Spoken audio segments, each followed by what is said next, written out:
Eu quero falar com você hoje sobre a condição natural do ego humano. Quais são as marcas de um coração que é realmente transformado pela graça de Deus? Essa é uma pergunta que eu, particularmente, me faço constantemente. Não pense simplesmente no comportamento moral das pessoas. Pense que as pessoas, mesmo cheias de orgulho, sede de poder, com seus medos, elas podem fazer coisas moralmente virtuosas, coisas moralmente corretas diante da sociedade. Mas eu quero que você pense comigo um pouco sobre corações que são transformados nas suas raízes pela graça de Deus. E como que é que isso funciona no dia a dia, como isso se concretiza. Eu quero tomar como base o texto de 1 Coríntios, capítulo 3, verso 21, até o final do capítulo, e também o capítulo 4, do verso 1 ao verso 7. Aparecei aí para você, eu queria que você acompanhasse a leitura comigo de 1 Coríntios, a começar do capítulo 3, verso 21, que diz assim: portanto, ninguém se glorie nos homens, porque todas as coisas são vossas. Seja Paulo, seja Apolo, seja Cefas, seja o mundo, a vida, a morte, as coisas presentes, as futuras. Todas as coisas são vossas, e vós sois de Cristo, e Cristo de Deus. Assim, os homens devem nos considerar servos de Cristo, encarregados dos ministérios de Deus. Além disso, o que se requer de pessoas assim encarregadas é que sejam encontradas fiéis. No entanto, pouco me importa se eu sou julgado por vós ou por qualquer tribunal humano. De fato, nem eu julgo a mim mesmo. Pois, embora eu esteja consciente de que não há nada contra mim, nem por isso eu me justifico. Pois quem me julga é o Senhor. Portanto, nada julgueis antes do tempo, até que venha o Senhor, o qual não só trará luz às coisas ocultas das trevas, mas também manifestará os motivos dos corações. Então, cada um receberá seu reconhecimento da parte de Deus. Irmãos, apliquei estas coisas a mim e a Apolo por causa de vós, para que aprendais por nosso intermédio a não ir além do que está escrito, de modo que nenhum de vós se encha de orgulho em favor de um contra o outro, pois quem te faz diferente dos demais?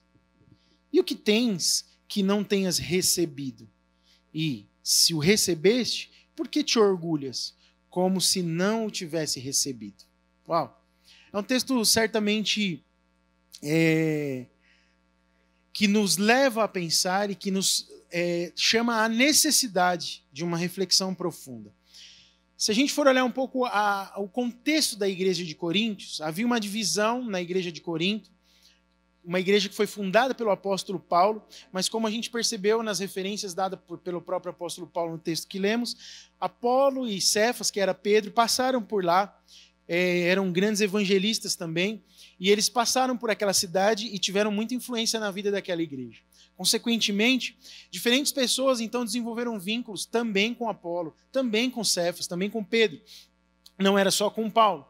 Então, algum membro havia sido discipulado de perto, guiado por Pedro, outro por Apolo, outro pelo apóstolo Paulo, que era o plantador da igreja. Nós sabemos todas as credenciais de Pedro, sabemos as credenciais do apóstolo Paulo, e Apolo era um grande mestre, a Bíblia fala. Ele era um grande homem de Deus também. Então eram 3 homens com muito poder de Deus fluindo em suas vidas, tendo uma atuação muito ativa na vida da igreja.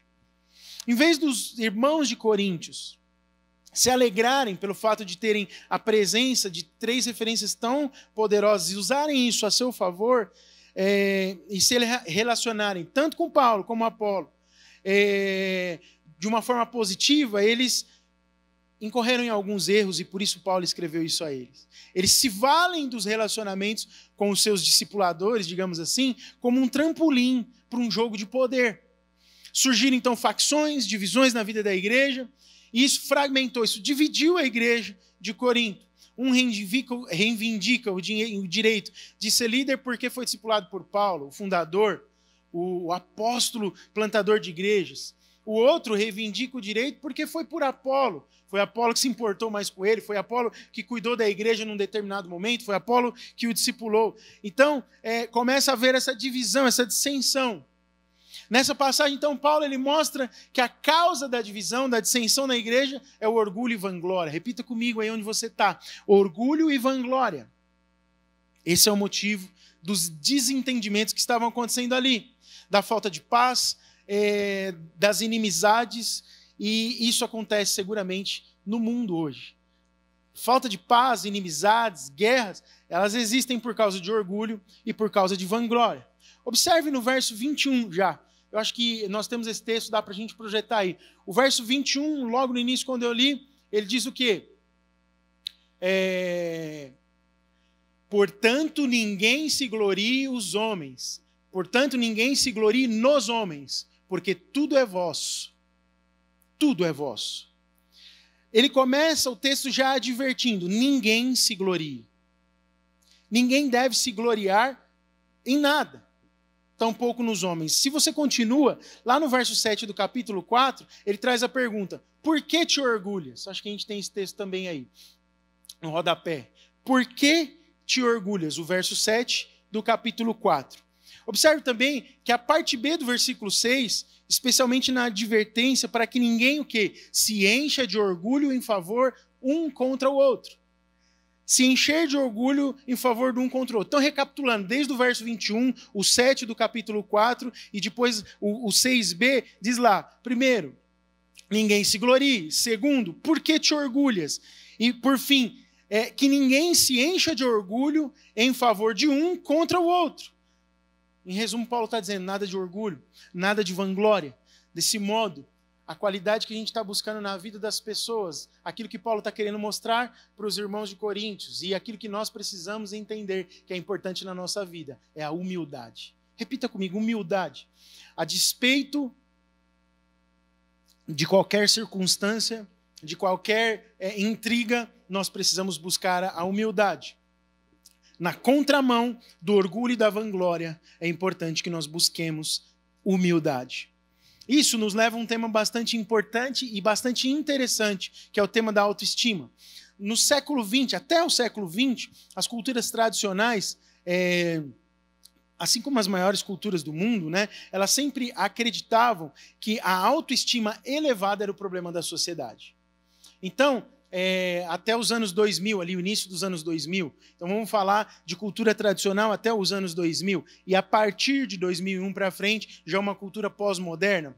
Mas na cultura tradicional se achava que a autoestima muito elevada era o problema de todos os males da sociedade, que provocava a maior parte dos crimes, da violência, porque as pessoas eram maltratadas, porque as pessoas eram cruéis, porque elas cometiam os erros que cometiam. Por quê? Porque a resposta tradicional dizia que era o hubris, o original do grego, usado na Bíblia, inclusive, palavra de origem grega que significa autoestima elevada demais ou soberba. Então, a soberba ou a autoestima elevada, na cultura tradicional, ela explicava o comportamento ruim das pessoas. No entanto, a crença hoje ela mudou. Se você parar e pensar um pouquinho no que a gente está vendo ao redor da nossa sociedade, ao redor de onde você convive, isso está lançando raízes profundas em tudo que existe hoje. A crença de que as pessoas agem mal agora por falta de autoestima. Porque elas se sentem piores, porque elas se sentem inferiores. Então, uma valorização baixa de si próprio tem feito as pessoas agirem mal. Por exemplo, é a razão pela qual o marido espanca a esposa, baixa autoestima. Algumas pessoas se tornam criminosas, seria o fato de essas pessoas terem uma autovalorização muito baixa. Antigamente, então, pensávamos que o motivo era uma autovalorização muito elevada. Hoje é a baixa autoestima. Alguns anos atrás, eu pensei aqui aquilo que é comentado por Tim Keller no seu livro.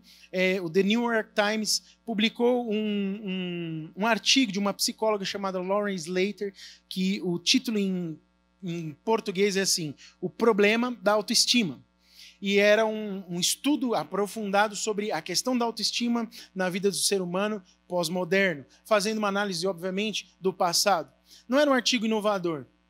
Também ele não trouxe nada tão inesperado assim. Ele concluiu, na verdade não concluiu, ele confirmou algumas coisas importantes. A psicóloga disse que aquilo que muitas vezes já havia sido falado por outros especialistas. O importante, ela afirma o seguinte, é que nada comprova que a autoestima negativa seja um grande problema na sociedade. Então, aí uma contradição daquilo que eu acabei de dizer sobre o pensamento e a crença de uma sociedade pós-moderna, que a baixa autoestima faz as pessoas cometerem os seus erros. Lauren, a psicóloga, cita 3 pesquisas recentes sobre a autoestima, e todas chegam a essa conclusão. Como ela mesmo diz, eu quero ser textual aqui, as pessoas com autoestima elevada não são mais perigosas, elas são mais perigosas aqueles que as rodeiam do que as pessoas com autoestima baixa. E estar incomodado consigo mesmo, em contrapartida, não é a fonte dos maiores e mais dispendiosos problemas sociais do nosso país. Quer dizer, o estudo dela, o artigo publicado, ele desconstrói um pouco as duas coisas. Ela diz, olha, as pessoas próximas de você são mais afetadas negativamente quando a sua autoestima é muito elevada. Mas também não quer dizer que se a sua autoestima baixa fosse resolvida, todos os problemas sociais, ou seja, todos os seus relacionamentos seriam resolvidos de igual forma. Então a ideia é de que a falta de autoestima é motivo para o uso de drogas, para o crime, para o espancamento da própria esposa, para coisas do tipo que encontram-se profundamente arraigadas na nossa psique. Essa é a ideia de um mundo pós-moderno. Então ela afirma que vai levar uma eternidade para que essa ideia deixe de existir. Porque isso é cultural, isso vai sendo falado, vai sendo dito, vai sendo empregado, e aí nós chegamos ao conceito simples, para explicar toda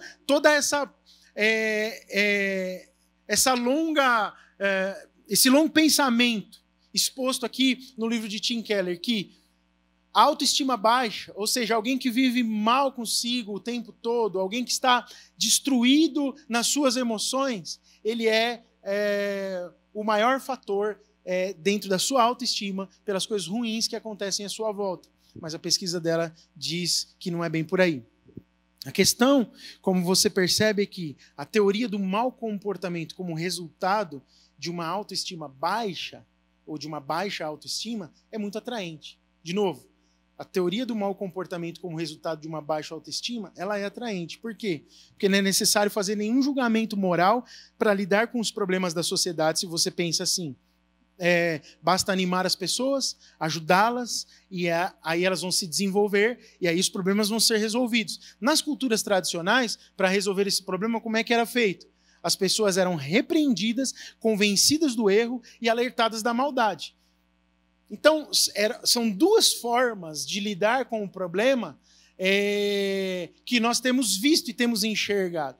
Intrigante sobre o texto de 1 Coríntios que nós lemos é o que o apóstolo Paulo apresenta como maneira de solução e de entender essa questão da autovalorização e de compreender bem qual que é a forma como você lida com o seu ego. Existe uma forma natural que o ego humano foi construído e o texto nos explica perfeitamente. E nós vamos tentar, na manhã de hoje, entender isso. O apóstolo Paulo, ele explica uma terceira via. É um terceiro caminho. É uma forma de entender que certamente nos será revelada. E eu quero fazer isso em 3 partes. Uma será hoje. As 3 partes são a condição natural do ego humano, a visão transformada do teu eu, ou do meu eu, no caso, e como alcançar uma visão transformada do eu. A condição natural do ego humano é algo que precisa ser compreendido, para que depois você consiga uma visão transformada do eu, que só é possível por meio do Evangelho de Jesus Cristo, e depois alcançar uma visão transformada do eu. Eu quero falar então hoje sobre a condição natural do ego humano, para nós meditarmos. O capítulo 4, o verso 6, se nós pudermos projetar, ele diz assim, vê se você consegue ler aí comigo. Irmãos, apliquei essas coisas a mim e a Apolo por causa de vós, para que aprendais por nosso intermédio a não ir além do que está escrito, de modo que nenhum de vós se encha de orgulho em favor de um contra o outro. Pois quem te faz diferente dos demais? Quem é que faz você diferente dos demais? Paulo ele exorta então dizendo para nós não nos orgulharmos. Ele está exortando a igreja, não se orgulhe de uma pessoa em detrimento de outra. Até aqui nenhuma novidade, né? É claro que o orgulho é um comportamento inaceitável. E ele está dizendo, não se orgulhe em detrimento de outra pessoa. Todavia é importante a gente saber aqui que Paulo, ele não emprega a palavra rubris, que eu já falei aqui. O termo mais comum para orgulho era rubris, usado em todo o Novo Testamento. Mas Paulo usa uma outra palavra chamada physio, P-H-Y-S-I-O. Uma palavra que é completamente incomum para tratar do tema de orgulho. Paulo emprega nessa passagem e depois mais em 5 vezes em 1 Coríntios mesmo e uma vez só em Colossenses, no capítulo 2.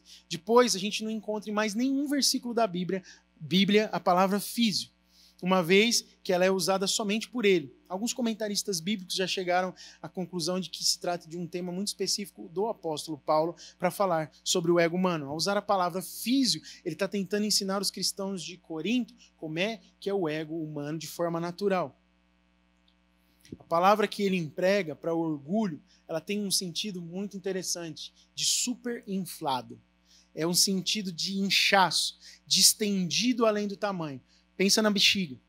Uma bexiga murcha, ela cabe em qualquer lugar, né? Cabe no seu bolso. Quando você a enche, aí ela já não cabe em qualquer lugar.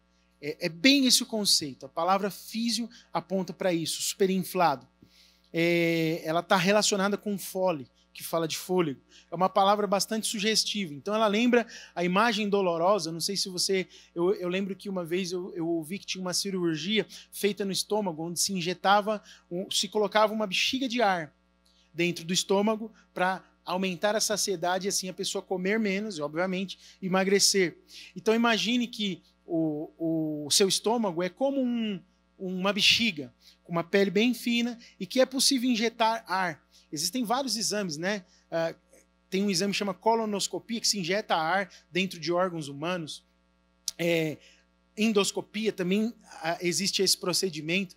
Então, tem alguns desdobramentos em você pensar nessa metáfora quando você fala do ego humano. E isso é muito interessante. Paulo afirma que essa é a condição natural do ego humano. Lembra a imagem dolorosa de um órgão humano distendido após receber uma quantidade imensa de ar. Quando você enche a bexiga, ela fica esticadinha, né? Pensa num órgão sendo esticado. Quando você murcha, ela fica tudo enrugada. Por ser uma metáfora tão sugestiva, tão interessante, eu quero tentar entender com você da seguinte maneira. Essa imagem do superinflado e do murcho sugere quatro verdades sobre a condição natural do ego humano, e eu quero falar dessas 4 verdades com você. Primeiro, que ele é vazio. Segundo, dolorido. Terceiro, atarefado e frágil. Primeiro, vazio. A imagem revela que há um vazio no centro do ego humano. Eu e você, por natureza humana, somos vazios. O ego enfatuado e superinflado, ele não tem nada no centro. É só vento, é só ar. É oco. O escritor Søren Kierkegaard, no seu livro Sickness, vou ler só em português, Doença que Leva à Morte, ele trata do tema de uma maneira muito preciosa. Ele afirma que é normal o coração humano criar a sua identidade em torno de algo que não seja Deus. E eu queria ler com você uma referência que eu coloquei aí, de algo que ele compartilha no livro. Ele diz assim, olha, acho que nós temos aí, ó, o orgulho espiritual é a ilusão de que temos competência, sem Deus, para conduzir a vida, desenvolver o nosso próprio senso de valor pessoal e descobrir um propósito grande o bastante para dar sentido à vida. Em outras palavras, o que Søren está dizendo para nós aqui? Que o orgulho espiritual é o homem achando que ele dá conta de resolver tudo sozinho. Ele é autossuficiente. Não precisa de Deus. Mas Paulo está dizendo aos Coríntios, olha, não sejam inflados. Não tenham um ego inflado, porque um ego inflado só tem vento dentro. Segundo Kierkegaard, o ego humano, então, natural, ele é fundamentado em algo que é além de Deus. O ego busca algo que dê senso de valor, que dê singularidade, que dê propósito, e que nisso ele possa se apoiar. naturalmente, como nós somos sempre lembrados, se tentarmos colocar qualquer coisa no lugar que é reservado originalmente a Deus, vai sobrar muito espaço. Quantas pessoas nós vemos se achegarem a Deus, receberem o Evangelho, estarem completamente vazias? Existem pessoas milionárias que têm tudo que uma pessoa naturalmente poderia desejar no mundo, mas não tem Deus, portanto elas se sentem vazias. Eu tenho certeza que você já ouviu alguém que tem conquistas materiais, até emocionais, mas que se sentem vazias. Por quê? Porque é impossível preencher o lugar de Deus dentro do ser humano. O ser humano precisa ser preenchido por Deus. O nosso ego, sem Deus, ele é completamente vazio. Tudo que nós colocamos vai ficar chacoalhando lá dentro, porque não passa de uma bexiga inflada. Nós não podemos nos esquecer, o ego humano é vazio. Segundo, ele é dolorido.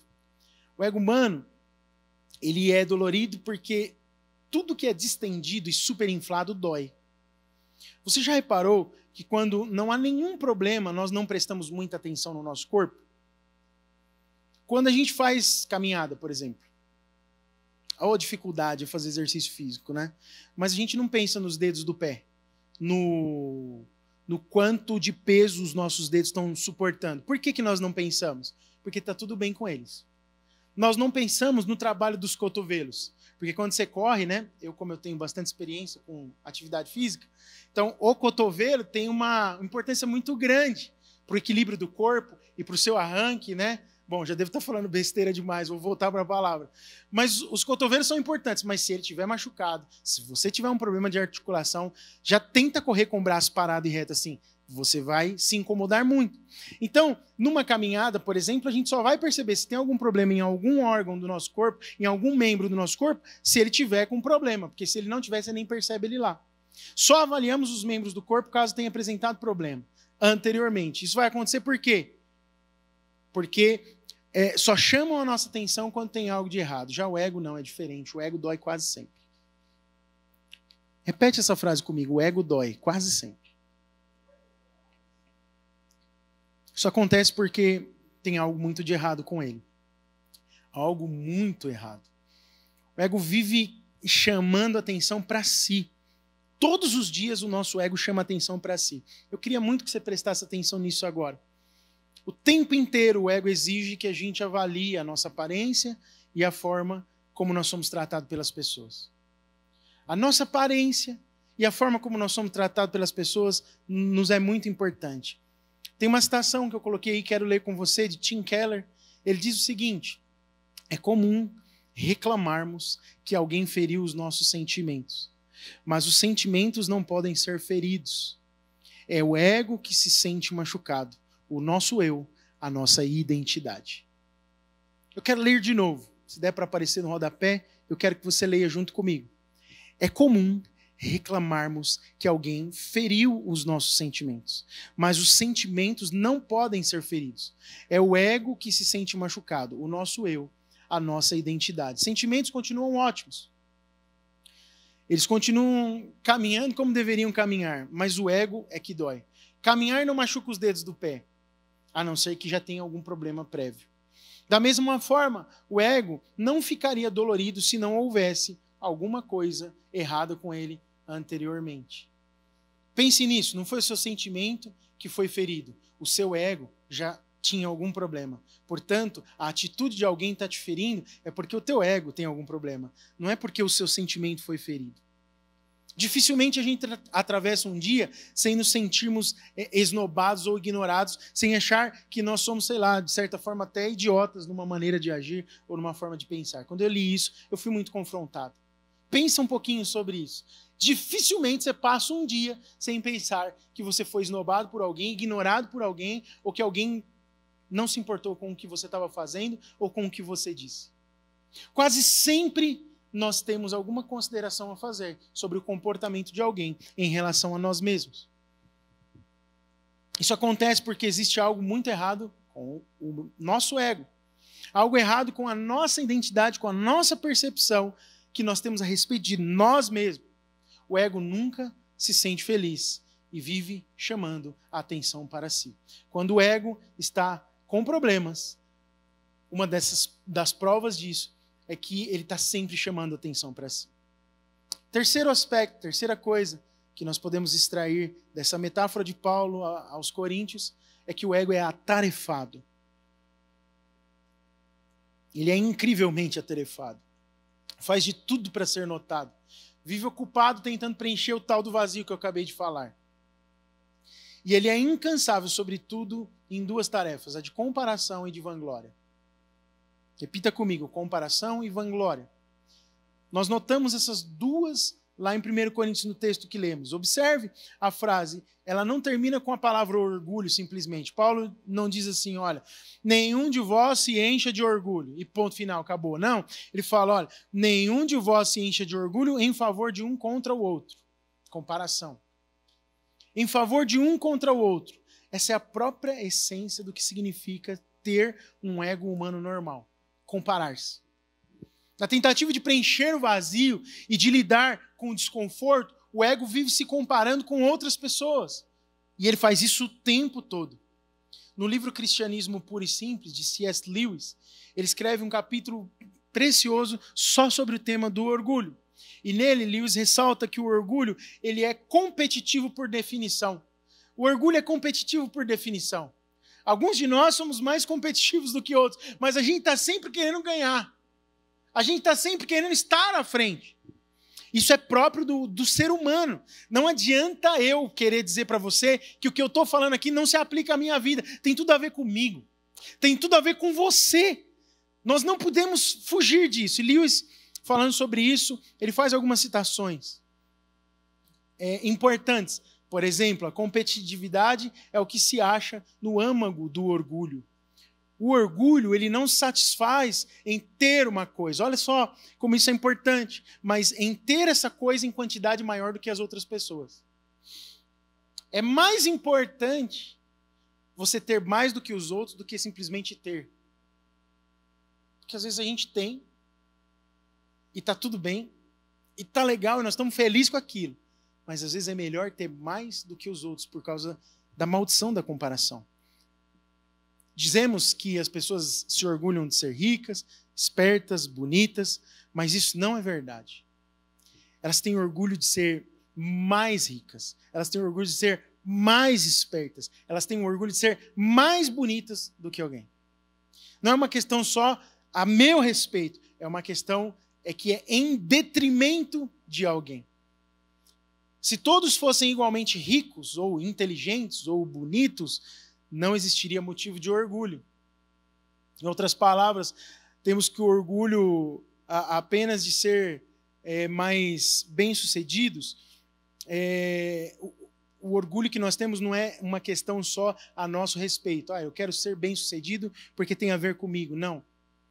Eu quero ser mais inteligente que a outra pessoa, eu quero ser mais bonito do que a outra pessoa, e quando a gente encontra alguém mais bem-sucedido que nós, mais inteligente que nós, mais bonito do que nós, o que a gente tinha perde a graça.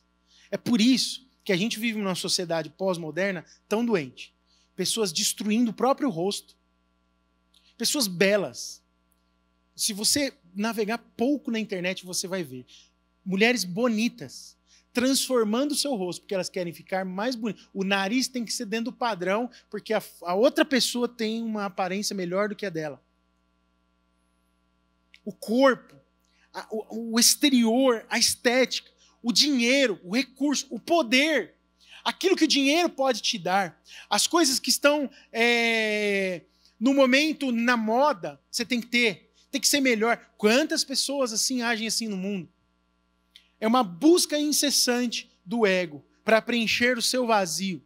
Não basta ser, não basta ter. Tem que ser mais e ter mais do que as outras pessoas. Então Lewis afirma que o orgulho é o prazer de ter mais do que os outros. O orgulho é o prazer de se sentir melhor do que os outros em última instância.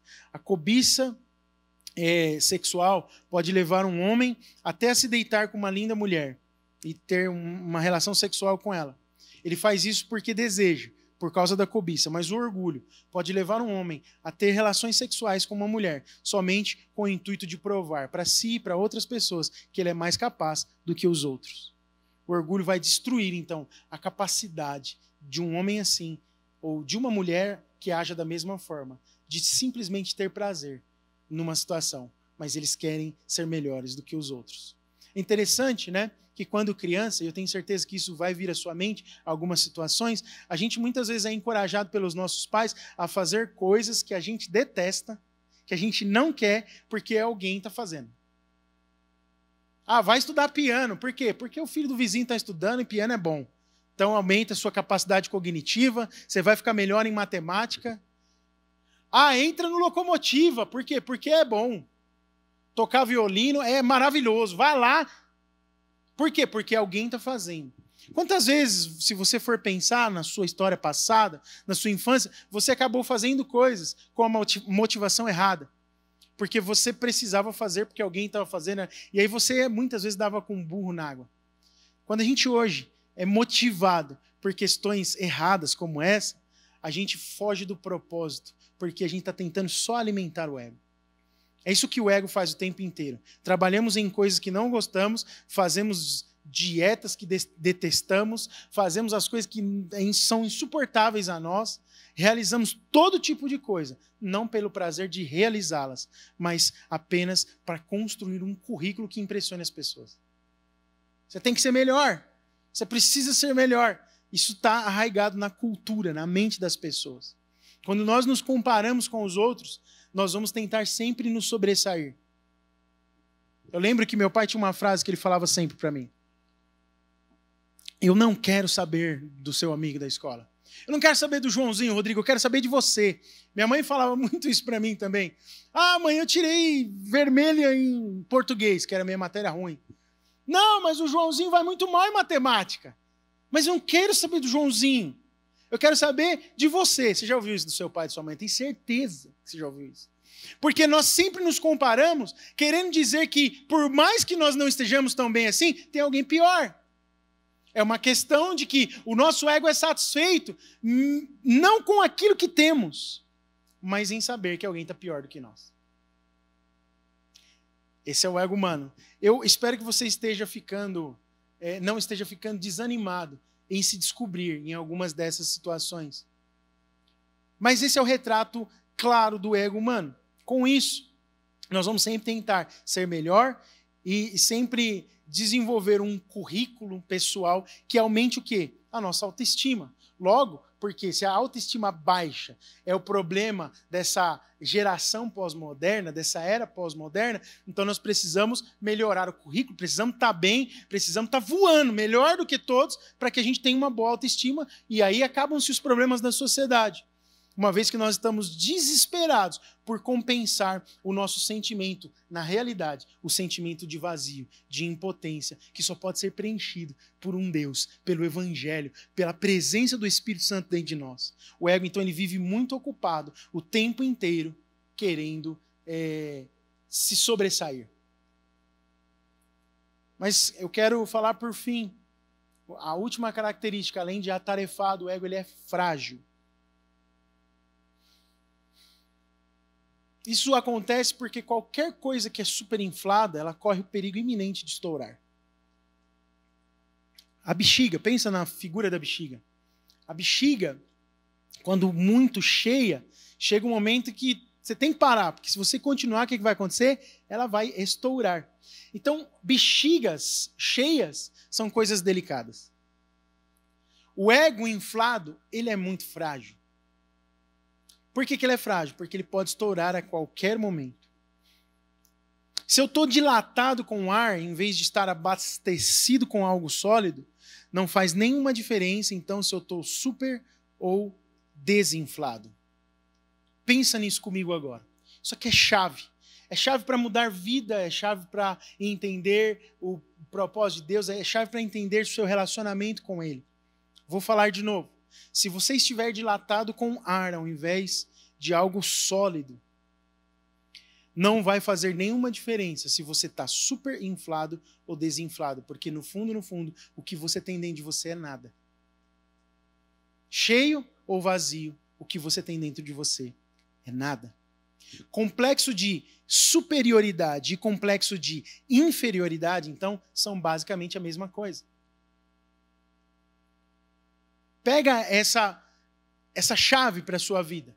Complexo de superioridade e complexo de inferioridade são basicamente as mesmas coisas. É a ausência de Deus. É vazio no ego humano. É bexiga murcha ou bexiga cheia. Não importa. O que tem dentro não é sólido, não é consistente. Os dois resultam do fato de que a pessoa estava superinflada. A pessoa com complexo de superioridade, ela está superinflada e vai correr o risco de, em algum momento, ser desinflada. E a pessoa com complexo de inferioridade já está desinflada. A pessoa que tem essa postura e que tem a autoestima baixa é porque ela perdeu as esperanças em si mesma. Ela quis tanto ser melhor, ela quis tanto se vangloriar a respeito de alguma coisa e não está dando certo. Aí o que acontece? A autoestima vai lá para o pé, para baixo do pé. Mas é o mesmo problema daquele que está voando nesse momento. Porque ele não consegue enxergar que tudo que ele está fazendo, agindo, falando, está com a motivação errada e é oco, é vazio. É pura vanglória humana. É pura vanglória do seu próprio eu. Isso é muito importante. Então a superestima a respeito de si e a baixíssima estima a respeito de si próprio são coisas que têm uma mesma raiz, são problemas com uma mesma raiz.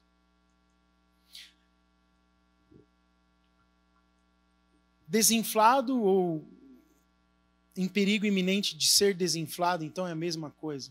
Portanto, fragiliza o ego humano. Pessoas podem ficar deprimidas, superinfladas e desinfladas. Tem um artigo antigo, de alguns anos já, da revista Vogue, da cantora Madonna. A Madonna ela é mais conhecida ali por quem viveu a juventude na década de 90, mas ainda é uma popstar, uma senhora hoje, né? Mas foi muito famosa, viu? Aliás, ela é muito famosa, mas ela fez muitos shows, enfim. E ela deu uma entrevista para a revista Vogue americana, em que ela fala da sua carreira, e a entrevista dela exemplifica perfeitamente essa questão do ego inflado e do ego desinflado. Eu quero citar aqui algumas das suas falas. Vamos lá. O que me impulsiona na vida é o medo de ser medíocre. Você já deve ter ouvido isso de alguma outra pessoa também. Esse medo é o que sempre me impele. Olha, o medo é o que faz ela fazer determinadas coisas. Eu venço um de seus ataques e descubro-me como um ser humano especial, mas logo continuo me sentindo medíocre e desinteressante, a menos que eu faça uma outra coisa que seja espetacular. Apesar de ter me tornado alguém, eu ainda tenho de provar que sou alguém. Minha luta não terminou. Eu acho que nunca terminará. Eu vou fazer uma pausa aqui antes de eu continuar lendo. Olha só que coisa incrível. Alguém milionária, com fama, com fãs aos seus pés. Ela tem toda a glória que um ser humano queria ou poderia querer no mundo. Carros bons, casas boas, comidas as melhores, muito conforto, muito luxo, conheceu o mundo inteiro, viajou o mundo inteiro. Mas ela diz que ela não se sente ninguém. Ela precisa provar, olha só, apesar de ter me tornado alguém, ainda tenho que provar que sou alguém. Todo dia, minha luta não terminou e eu acho que nunca terminará. Se isso aí não é um retrato do ego humano, vazio, tentando provar todo dia, aleluia. Eu queria muito ir para o ponto 2 e 3 da palavra, que vai ser só nos próximos domingos, porque tem uma solução para isso, aleluia. A solução é Cristo, é o Evangelho, é o Senhor dentro de nós. Mas vamos continuar aqui, refletindo sobre a condição real do nosso ego. A gente precisa admitir uma coisa, a Madonna, ela conhece a si mesma mais do que muita gente, né? Mais do que talvez eu e você que estamos ouvindo o que eu estou falando hoje.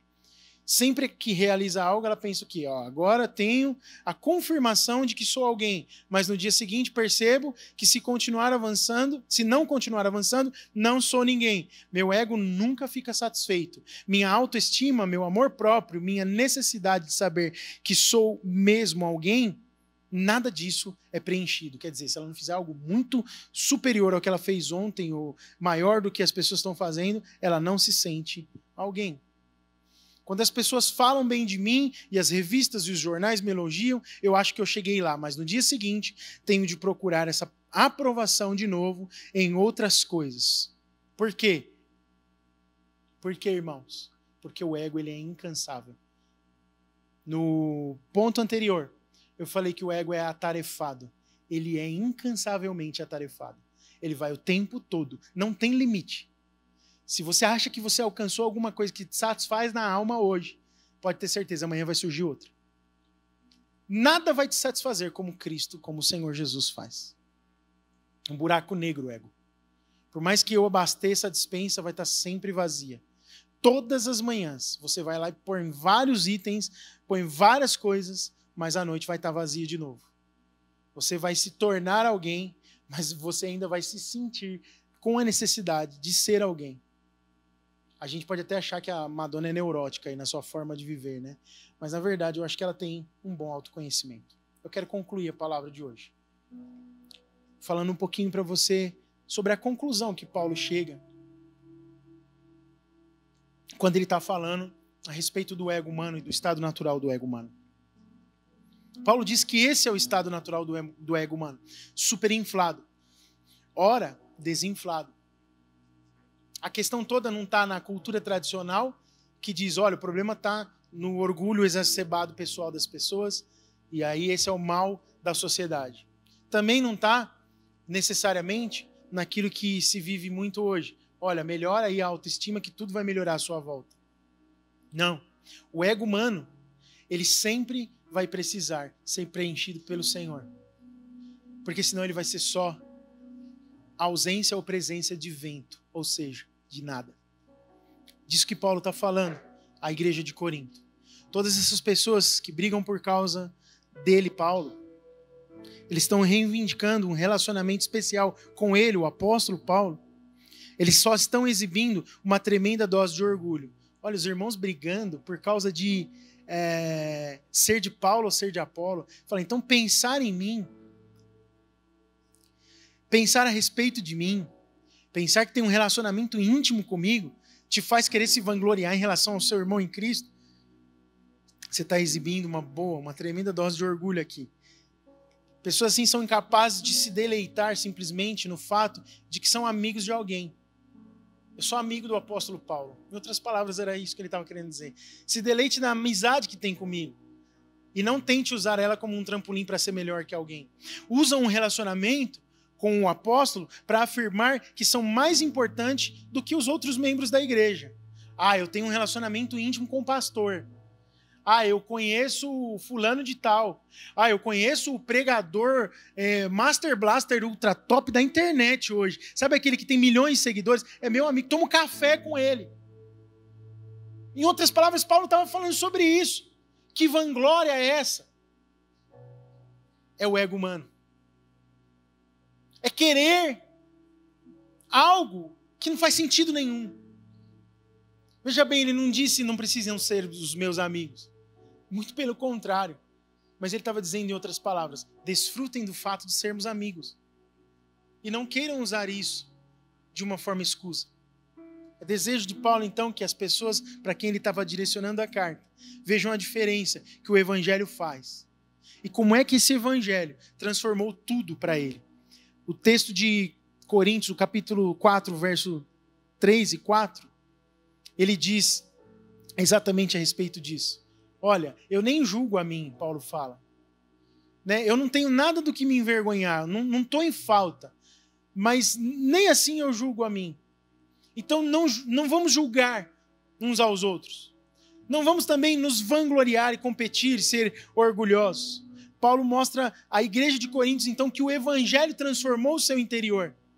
Ele foi transformado pelo evangelho, o seu senso de valor próprio. A maneira em que ele se considera a si próprio e a sua identidade. Então, agora o ego dele funcionava de uma maneira diferente. Por quê? Porque o evangelho o transformou. E nós vamos ver isso nas próximas semanas, nas próximas palavras. Eu quero muito encorajar você a assistir a próxima palavra.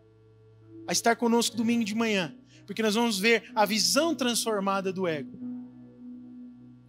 Então, se você quer que alguém ouça essa palavra, compartilhe essa palavra durante a semana para que a pessoa possa ouvir. E no domingo que vem, estar aqui para receber de Deus Hoje nós ouvimos e nós meditamos juntos sobre o retrato do ego humano. E que só o Evangelho, como evidenciado lá no verso 3 e 4 do capítulo 3 de 1 Coríntios, pode transformar o coração, o ego humano, inflado nos seus devaneios vazios. Só o Espírito Santo, só o Evangelho arraigado dentro de nós pode transformar, como transformou o coração do apóstolo Paulo. Que você possa receber essa palavra no seu coração. Eu quero orar com você agora. Pedir que o Espírito Santo se mova aí no seu coração, no meu coração. Feche os seus olhos. Se você não está de pé, eu queria pedir para que você ficasse de pé, colocasse a sua mão no seu coração. Se você quiser se prostrar, se ajoelhar, faça isso. Tenha uma atitude, faça algo diferente agora para orar junto comigo e se posicionar a respeito desta palavra. Pai, no nome de Jesus, eu quero orar por nós como igreja. Tu és o centro da igreja. Tu és o centro de tudo que há. Tu és o início, tu és o meio, tu és o fim. Nós sabemos que tudo vem de Ti, Senhor. E que nosso coração, muitas vezes, ele é enganoso. E o nosso ego não é transformado. Nós temos um ego super inflado, ora desinflado. Muitas vezes o nosso ego está vazio. Falta algo sólido. Falta Jesus.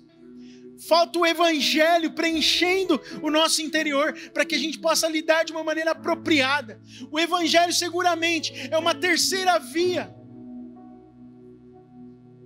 É uma terceira via de solução para os problemas da sociedade. As pessoas muitas vezes estão procurando, de maneira técnica, explicar com a autoestima, com a baixa autoestima, os problemas que o mundo vive, as guerras, as famílias destruídas, pais matando filhos, maridos maltratando esposas e vice-versa, a fome, a destruição, a violência, a maldade.